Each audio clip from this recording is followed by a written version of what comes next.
Hey everyone, welcome to Hoopin' from the Line. Here with your host Vidon, and with me is Amity. How's it going, guys? Yeah, so Amity, how's it feeling? How's your Cleveland pick looking like right now, man?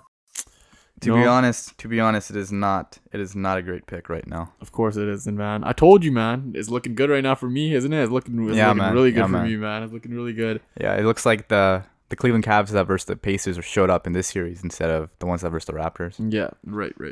Anyways, so where do you want to continue on with the Eastern Conference right now, or do you want to check out with the Western Conference? I mean, we're already talking about the East, so might as well just finish up with the East. All right, let's check out with the East right now. So far, Boston Celtics are up 2-0.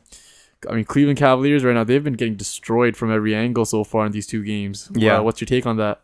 Man, there's nothing to say. I mean, it's very similar to the first series they had against Indiana. Like, LeBron James is basically carrying the team on his back, and everyone else is not contributing. I mean, game 2, JR had a goose egg. Yeah. Dude, he's a starter. Like, you can't expect him. Like, he has to at least put up one basket. Like, that's ridiculous. He had more flagrant fouls than points. Yeah, exactly. That's such a dirty foul, man. Yeah, it was. So stupid. It was. It reminded me a little bit in the regular season. You know when Vince hit McCaw from the back, but that was an accident, to be honest. Yeah, I kind of felt bad. I think J.R. Smith did that on purpose. He did because they had an interview afterwards, and he said he did. Yeah, he said, I did it on purpose. I wasn't trying to do anything. Good hard playoff foul, I guess, for him. Yeah, exactly. Yeah. Statistically, I mean, you have Jaylen Brown, Al Horford, Tatum, Marcus Morris, which is the LeBron whisperer apparently right now after his comments. He talked a big game. He's playing a big game too right now. Exactly. He showed up. Yeah, exactly. And Rozier as well, and Smart. All 6 of these players here are averaging over 10 points a game. Yeah, that's what I noticed. I said last week that Marcus Morris was going to be the X factor along with Greg Monroe. Monroe hasn't showed up. I guess they're not going to use Monroe this series. He doesn't need to be used. He doesn't have much playing time. Exactly. Anyways. Especially when you got 6 players, you're averaging double figures, right? Yeah. And you got Jaylen Brown 23, Horford 17.5, Tatum 13.5, Morris 16.5, Rozier 13 points per game.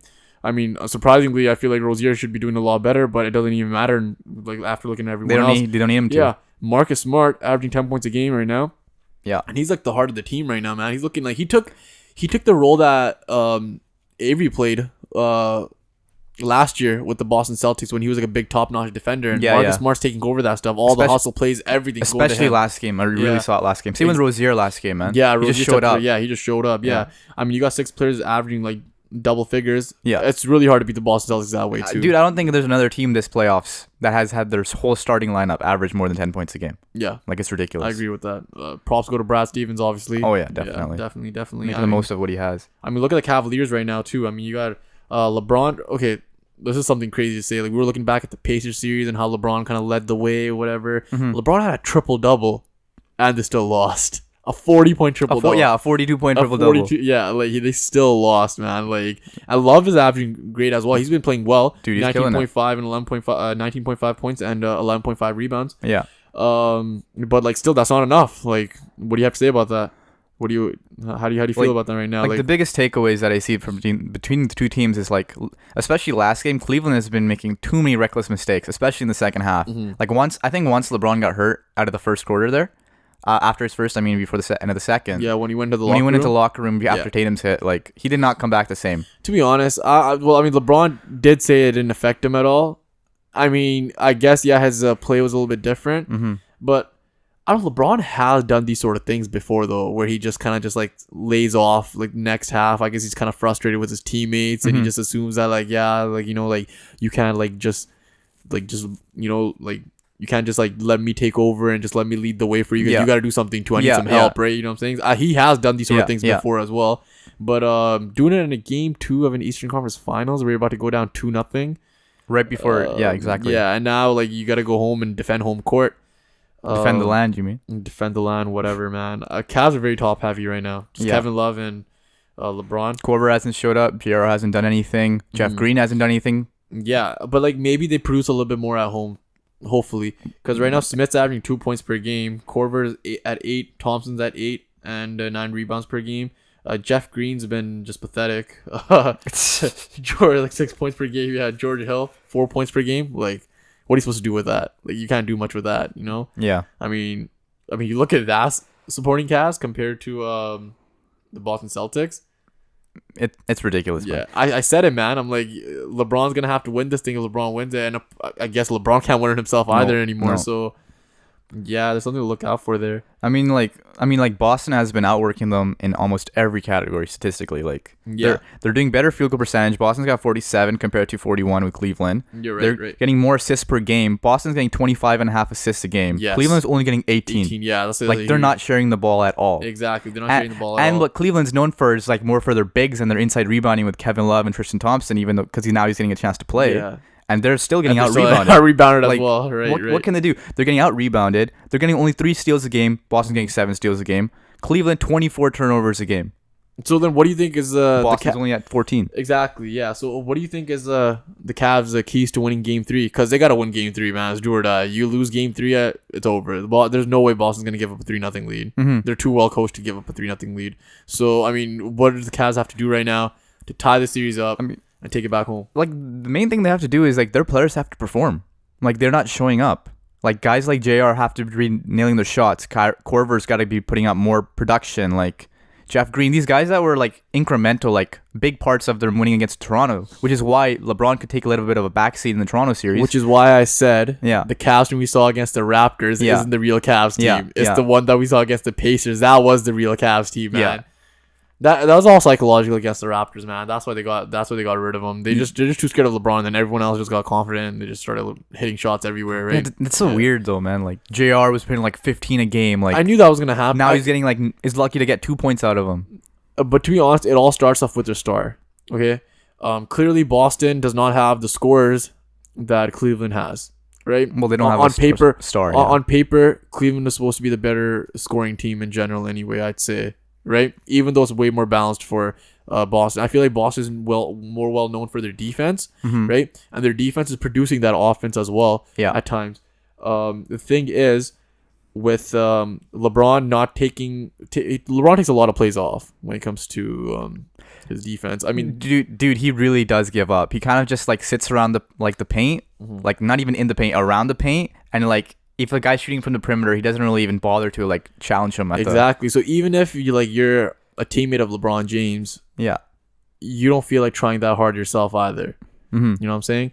Luckily, I was checking out a couple of shows, and a stat came out that LeBron James is 74th in defensive win shares. So defensive win shares, for those of you that don't know, is an estimate of the player's points allowed per 100 possessions. So just one single player. And, we make fun of Carmelo Anthony and his defense.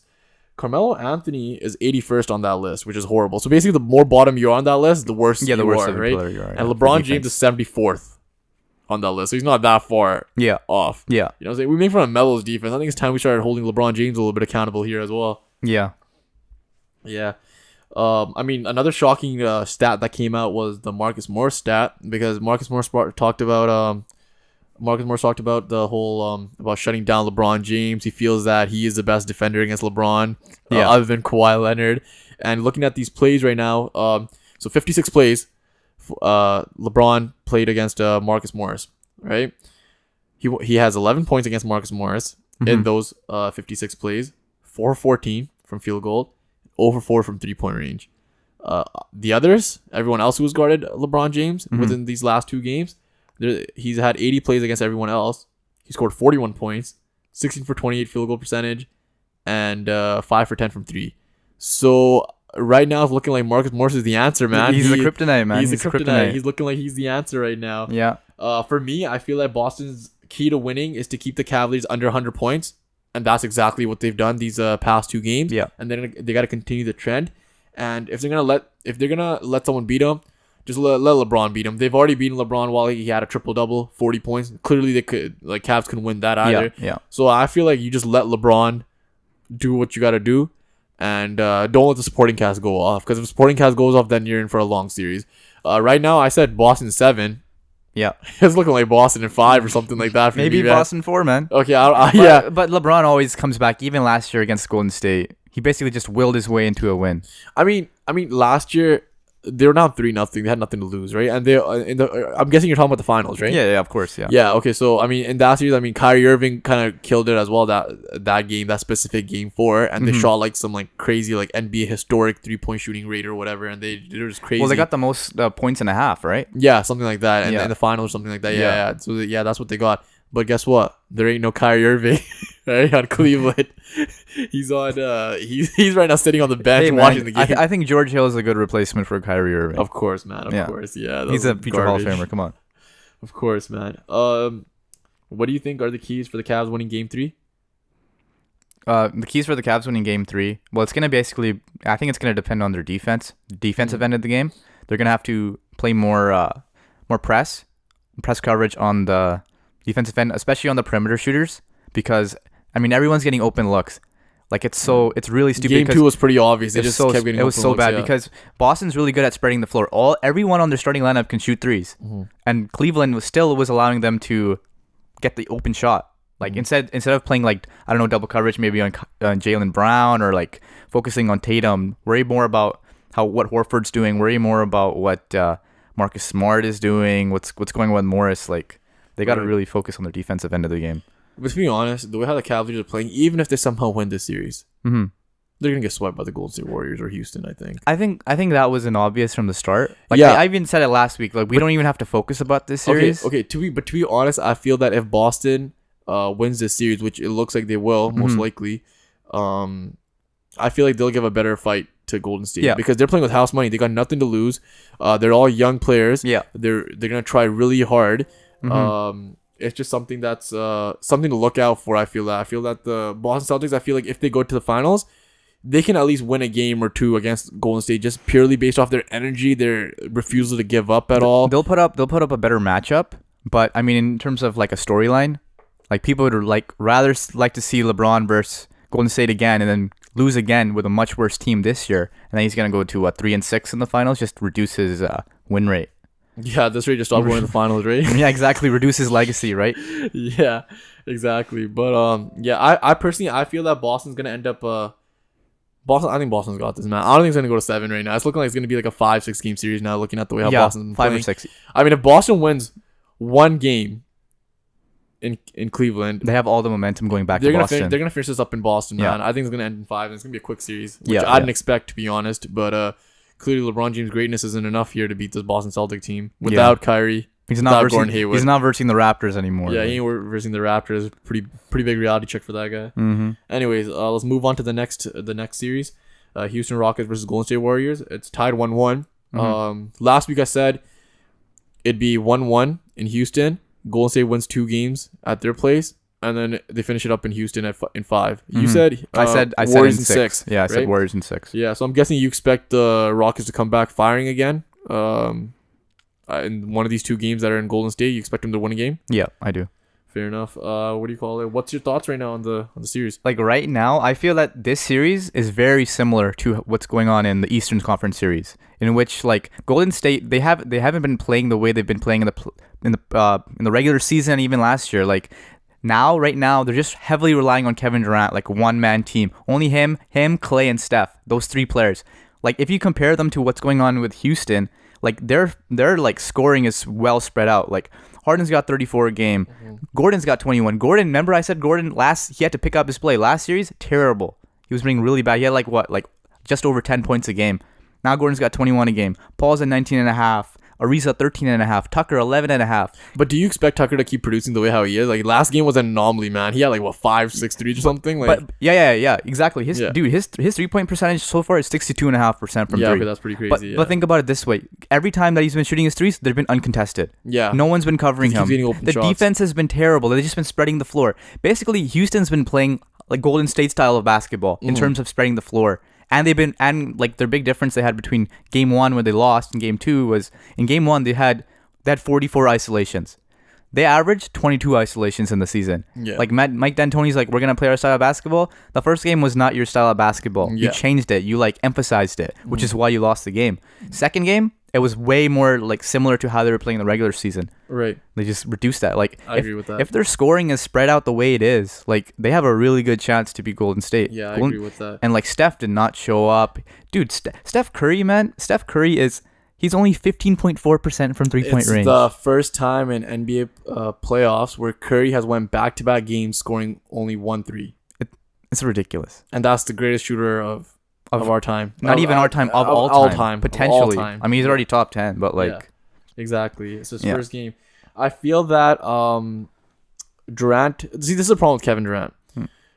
This is what I was afraid of. This is what I think what everyone was afraid of when they acquired Kevin Durant. Obviously, you do whatever you can. If Kevin Durant's available, he wants to take you. It's the same thing as LeBron. Yeah, like, you have to accommodate him. Exactly. But with Kevin Durant comes all those ISO plays that he's used to doing in Oklahoma City. Yeah. And so sometimes you can get the bad habit of doing those ISO plays over and over again.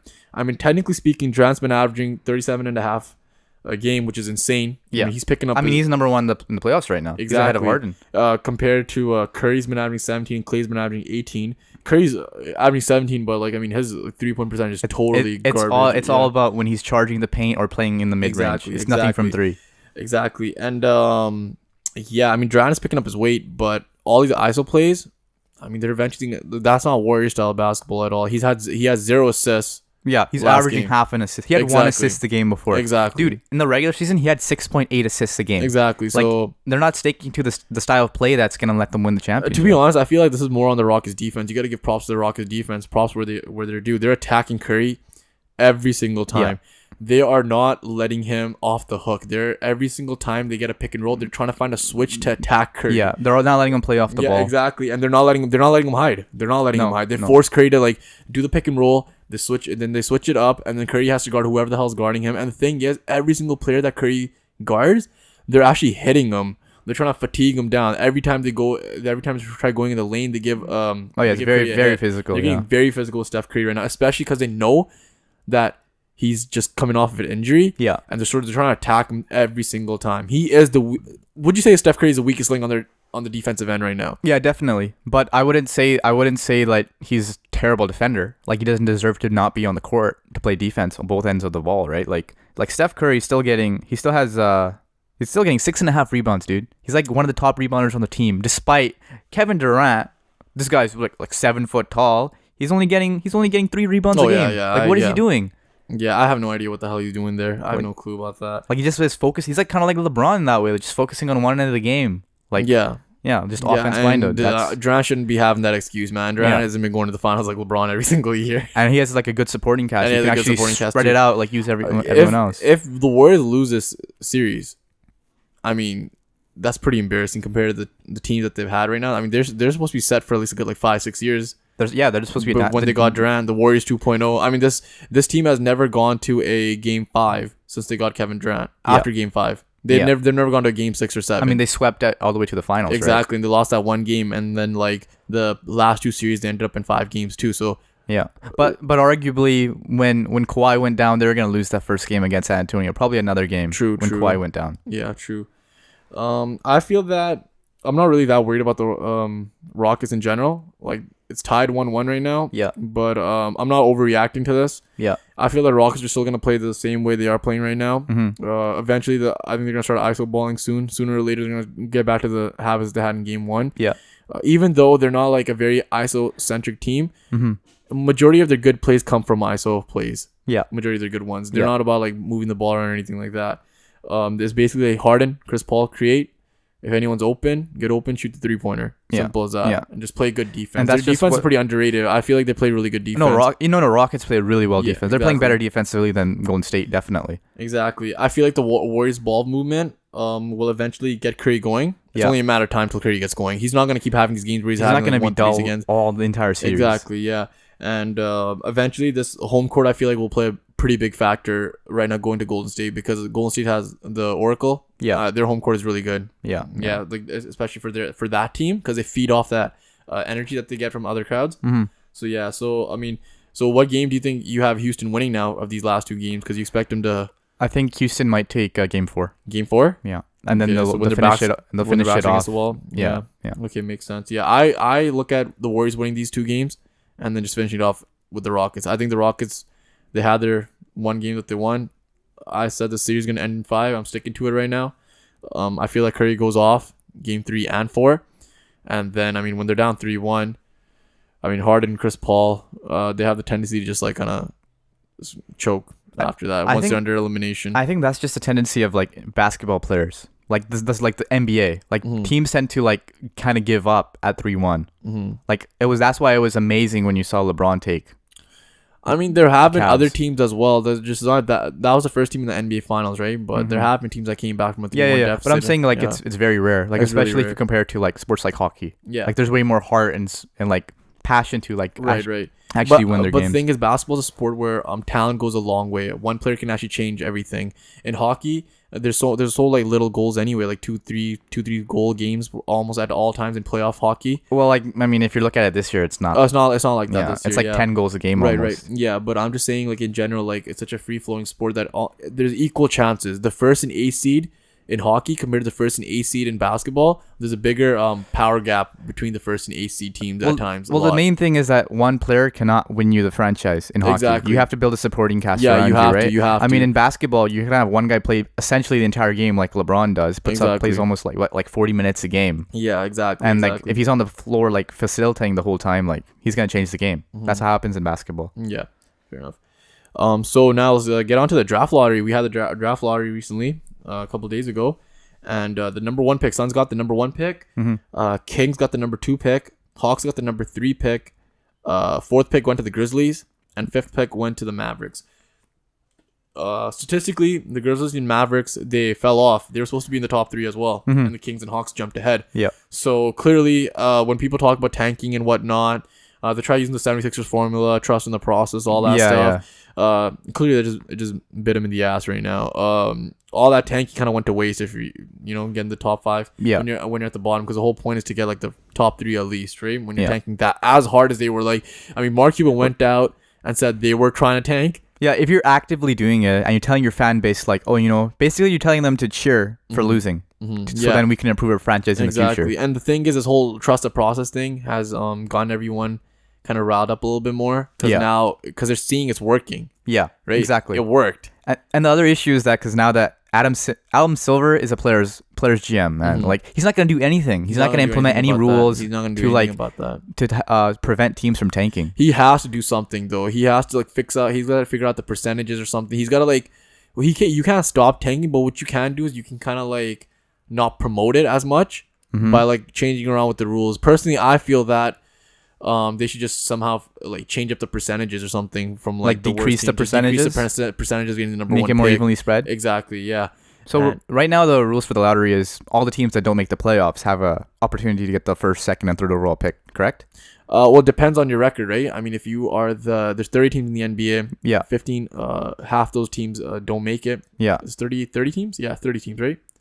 Yeah. So 30 teams and 16 of them make it Yeah. and 14 of them don't, Yeah. right? So they all get a chance to win. yeah, depending on how horrible your record is, It's- the it's- higher chance you It's have. the same thing as in the NHL. Yeah, exactly. So I feel that right now the mock drafts here, the projected mock draft, Luka Doncic or DeAndre Ayton can go 1 or 2. Yeah. Luka Doncic, I feel like, I mean, you're a pretty big fan of Luka Doncic, aren't you? Yeah, I really like his style of play, and I think he'll work really well in Phoenix, playing alongside Devin Booker. Like that can be a really strong 1-2 punch, like for the future of the franchise in basketball. Okay, and but what do you think about DeAndre Ayton? Because he's like, I mean, he went to Arizona, so he's like kind of just right down the street. Exactly. For so Phoenix. they must have been scouting him and they've seen quite a bit of his play. I think he's a fantastic player. Like it's if I was in their shoes, it's a very, very difficult choice between 1 and 2. I think this is like one of the first years in a couple years where it's like a big toss up between who's gonna go first overall. Right. Yeah. So like I'm guessing you're gonna say like I guess the Kings should just rock with DeAndre Ayton then, right? I mean, definitely. whichever one's left, you just pick them up. You're not Whichever gonna one's lose. left. Yeah. They're in a good spot. Yeah. Exactly. I mean, they weren't even supposed to be there. They got lucky enough to move up to second pick. Yeah. So De'Aaron Fox and DeAndre Ayton, I guess that would be like the combination to look out for if the Kings eventually get him. Yeah. Marvin Bagley is number 3 right now from Duke. Jaren Jackson is at number 4, and Mo Bamba, which I'm a pretty big fan of him. Yeah. I like Mo Bamba's game from Texas. I feel that he'd be really good with the Mavs right now. Mm-hmm. I mean, they need a center, man. I mean, it's like you can't have Dirk playing center and stuff. Like last year was just atrocious for that guy. Poor guy, man. I mean, Old as hell. this might even be his last year, right? Yeah, Like we don't even know yet. No, he's coming back for his 21st year. Yeah? He already announced he's coming back. Yeah, Okay. he's trying to be. I guess he's gonna beat Kobe's record now for the most like years on one team. Active years on the same team. Yeah. I mean, the thing that hurts the most is the Cleveland Cavaliers. they fell down to 8th, Yeah. which is why I felt that they should have got rid of that draft pick. I mean, everyone's talking about this Brooklyn pick being the savior of everything, just in case LeBron The future leaves, of their franchise. The future of the franchise. It was like a backup plan unless LeBron leaves. And now with the Cavs falling 8th, I mean, you look back at that Kyrie Irving trade. They essentially Boston got Kyrie Irving, and they gave away Isaiah Thomas, Jay Crowder, and that Brooklyn pick. Yeah. Since then, Isaiah Thomas, Jay Crowder aren't playing with them. Yeah. They got Rodney Hood, Jordan Clarkson, Larry Nance Jr. from those two guys because they traded them away in the trade deadline. Yeah. And that pick ended up being the 8th pick. So, I mean, right now it's looking pretty bad for Cleveland. This is going to be another topic for another whole podcast, but I don't see LeBron staying, to be honest. No way. And they're down 2-0 right now to Boston. So, without Kyrie and Gordon Hayward, and I don't see this just playing out. To be honest, even if they are to make it out of the East and face the Warriors and probably end up losing in the finals, I still wouldn't see LeBron staying with Cleveland. Like, their future does not look bright. They have no prospects coming in. They don't really have great management. I mean, but the whole team relies on LeBron. Like, basically, when they hired the new GM right before the trade deadline, all those moves were LeBron's doing. Yeah, I mean, you can like, you want to feel bad for LeBron, but then you think back, you're like, this is all his fault. Yeah, like, he gave all those big fat contracts to J.R. Smith, Tristan Thompson. Dude, he's like the first player GM. Yeah, like, wherever he goes, he's like the main focus, and he's gonna be making the moves behind the scenes. Even guys like Michael Jordan didn't have that much power under his belt when he was with the Bulls. No, he didn't have that much power. But also, like, Michael Jordan didn't have to deal with bad management, bad coaching. Like, he didn't have to deal with any of those issues like LeBron has to deal with, but by choosing to go to Cleveland. Exactly, right. But I mean, this is LeBron, right? This is his team. Yeah. His coach. Yeah. Right?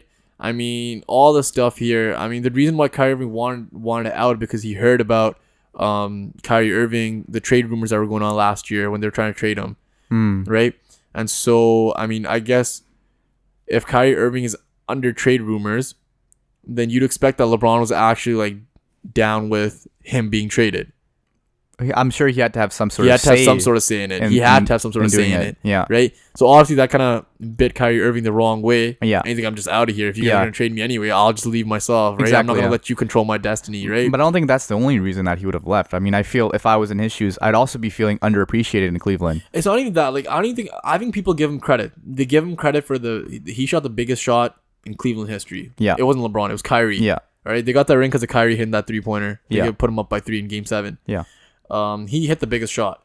So I feel like he gets his dues, but you wouldn't want to play for a team where like every year like LeBron just like holding his team hostage. He doesn't want to like not signing a new contract before the end of the season. Yeah, never letting anyone know what his future plans are. Yeah, he's always like passive aggressive with whatever's going on with the team. Yeah. I mean, he's a great player, but you gotta baby him up so many times, man. It gets kind of annoying. So if I'm Kyrie Irving, I mean, of course his role model is Kobe Bryant. Yeah. He ain't taking that. Speaking of Kobe, we have okay, so like I think last week Kobe liked a tweet where some guy said, if you're a true baller, you know that Kobe Bryant is more skilled than LeBron James. And Kobe Bryant liked that tweet. And this just went like crazy. Like everyone, it went on Instagram, went on Twitter. Like people were like showing off screenshots of this stuff. So what's your take on this, man? Do you think Kobe is more skilled than LeBron? Or do you think it's the other way around? LeBron is more skilled than Kobe? I mean, it depends what you're talking about, right? Like, it depends what type of statistic. What do you like consider to be skill? Okay, like, to be honest, I think everyone knows here already that LeBron will just like shatter almost every statistical record by the time he's done his career. Yeah. Right.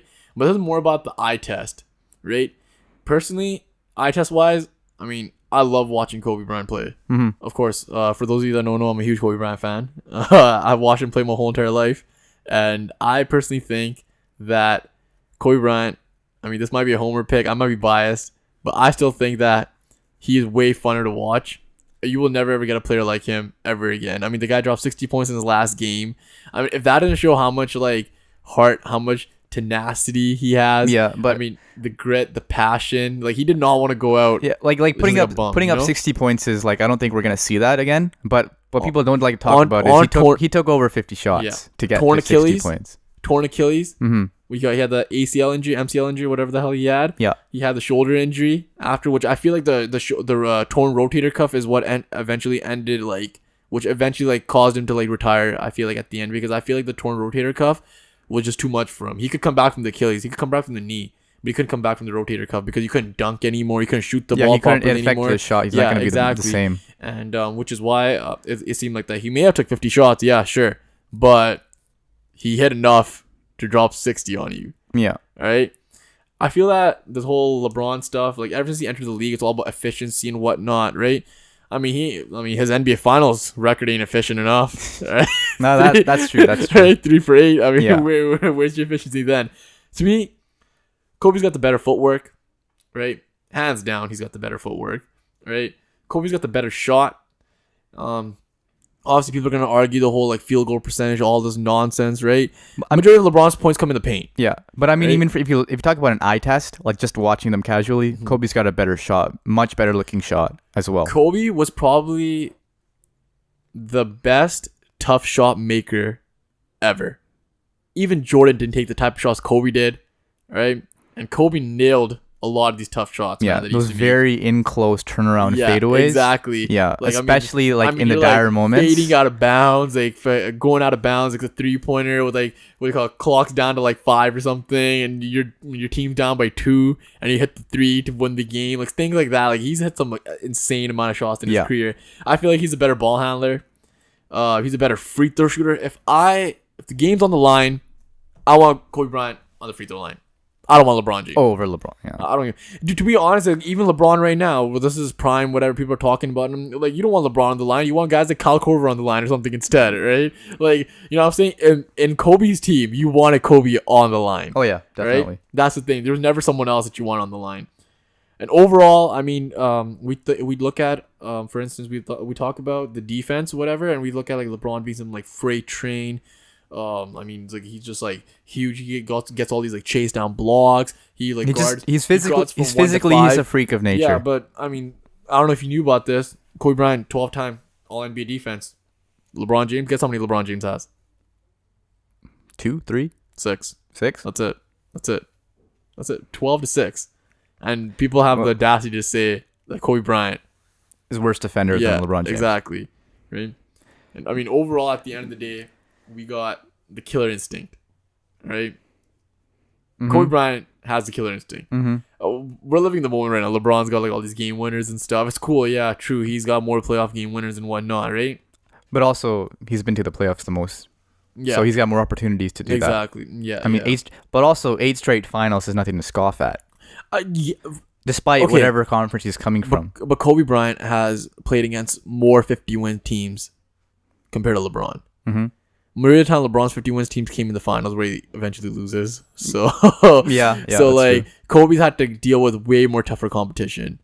I mean, the biggest competition I felt like LeBron had in the East when he was getting out of the Eastern Conference was I feel like those Detroit teams back in the day and the Boston teams. Yeah, that's it. Yeah, those two teams. Like Kobe's had to go against the Chris Webber Sacramento Kings with like Mike Bibby and those guys on that team. Peja Stojakovic. You had guys like. You had Tim Duncan. Yeah, Tim Duncan and Dave Robinson. You had the Spurs. You got the Phoenix Suns. The two different versions of Phoenix Suns, the running gun, and then later on in 2010 as well when they kind of evolved. Yep. And I mean, you got the Carmelo Anthony Denver Nuggets back when Carmelo was actually insane. He was really good. Chauncey Billups and J.R. Smith and all those guys. That's back when J.R. Smith was actually consistent. It's somewhat in his play. And when he's in his prime, yeah. Yeah.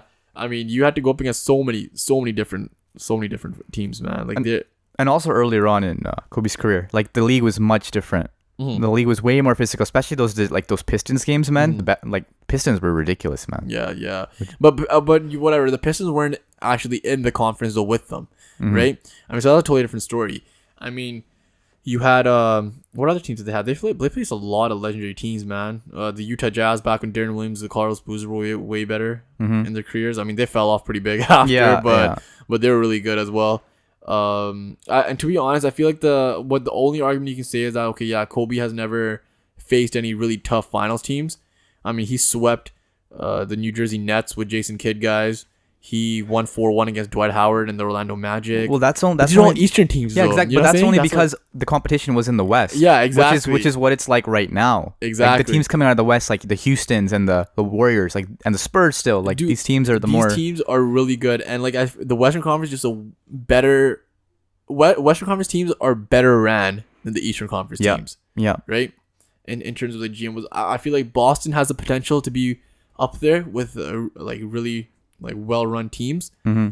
But other than that, I don't see any good organizations in the East. To I be mean, honest. Sixers look pretty bright right now as well. I mean, okay, we're gonna have to see right now because we all thought the Sixers were coming. I mean, we thought their time is right now, and they just got dismantled by Boston. I think that was too much hype. Like, they're still young. There's still a bunch of kids. Boston's still young though too. That's true, but I would much rather take Brad Stevens. I think Brad Stevens should be coach of the year. Like, his coaching is way better, best in the league. Like, that's also going to depend on your coaching, right? I agree with that. I mean, if you both have kids, whoever coaches them the best is going to end up. And they also still had veterans on Boston. Like, Horford is a beast, man. But they have veterans in 76ers as well. Bellinelli, Redick, Ilyasova. I don't compare Bellinelli, Redick, and Ilyasova to Al Horford. I mean, yeah, but they still had more. I feel like 76ers constructed their team really well. Yeah. I feel that with the perimeter shooting and like be able to attack all ends of the basketball. They played to their strengths. Yeah. So I mean, yeah. So I feel like in that sense, yeah, I guess you're right. 76ers could be. Their plan did work, but we're gonna have to see later on if this transforms into anything bigger. I mean, we still don't know what Markelle Fultz is. Is he a bust, or did he just have to was it because of his injury? Yeah, right. We still don't know anything about him, and he was the first overall pick for a reason, right? I agree with that. I mean, even right now, like LeBron, when we talk about like a more skilled player or whatever, like to be honest, I think that Kobe Bryant is almost hand in hand the most skillful basketball player ever. I think he had better footwork than Jordan as well, to be honest. So you're saying Kobe Bryant in all aspects of basketball is the most skilled player?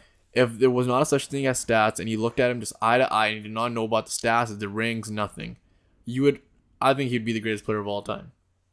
I think he would be better than Michael Jordan.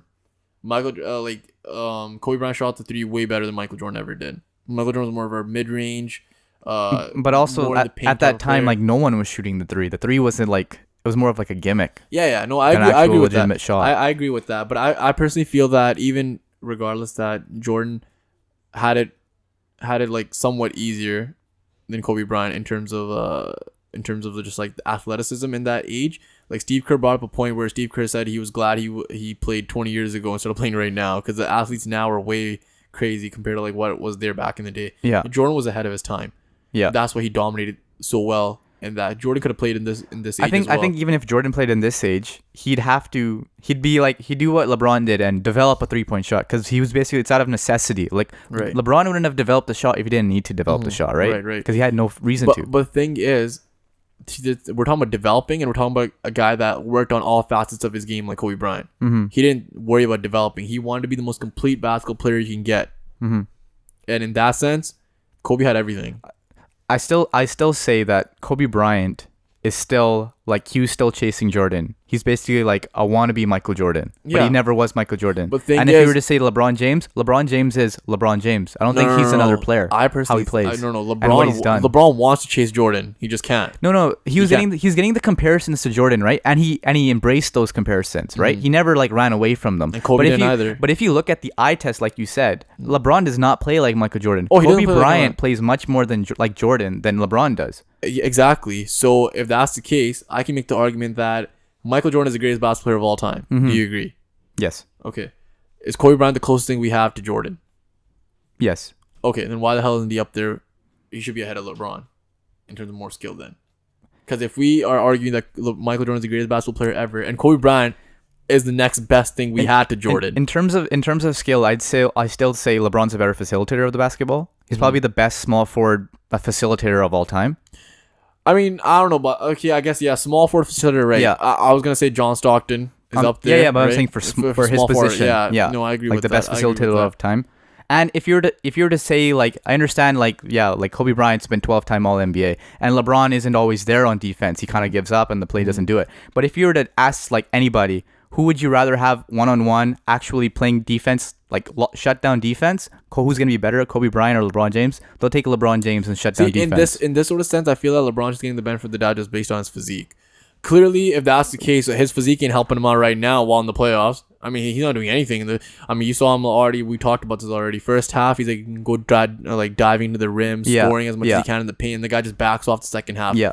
Kobe Bryant, he sees blood, he smells blood, he's attacking. He finds your weakness, he attacks you. Kind of like what the Rockets are doing. They smell it. Curry's a weak option. Yeah. Attacking them. Yeah. Right? In that sense, I feel that Kobe has that killer instinct. And in that sense, I feel that that's something LeBron lacks. I mean, LeBron, he's a good player. I feel that LeBron only does it when he needs to. Like he doesn't always do it. But that's the thing, right? That's what also is like going to be a question mark on his skill and his talent. That's why we have so much respect for guys like Westbrook, because he brings it every single time, even if he might be causing his team to lose at times, right? You'd rather have a guy that's pushing himself too hard than not pushing himself enough. You know what I'm saying? Yeah. Not saying that LeBron does that, but there are players out there that don't push themselves hard enough. Like, you know, like they talk about Shaq, for instance, right? They always say that Shaq's like the sort of dude that he could have got a 4.0 GPA, but instead he got like a 3.6 GPA and he had a fun time playing. Yeah. You know what I'm saying? I felt that Shaq underachieved in his career. I felt like he could have gone way more than just 4 rings and just like that. I feel like Shaq could have been the GOAT. Yeah. Yeah. Yeah. He's just unstoppable force. Unstoppable, yeah. For that whole like 2-3 years, he was the most dominant force in the NBA. Incredible, yeah.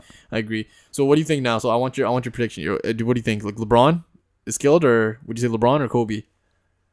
I would say LeBron over Kobe Bryant. Fair enough. I guess you're one of the statistical geeks anyway. Not even that, man. Fair enough. Not even that. Hey, fair enough. I'm going Kobe as always. I got my boys back. Anyways, that was the podcast for today. Thanks for tuning in with us. Like, comment, subscribe down below. We're probably gonna check out our episode 1. We posted one up last week, so check that out as well. Yeah. For preview for our picks for the Cleveland Boston series and the Rockets Warriors series. And follow our Instagram page. We'll have all the links and everything down below. Our Twitter, our SoundCloud, everything. So check it out. Support us.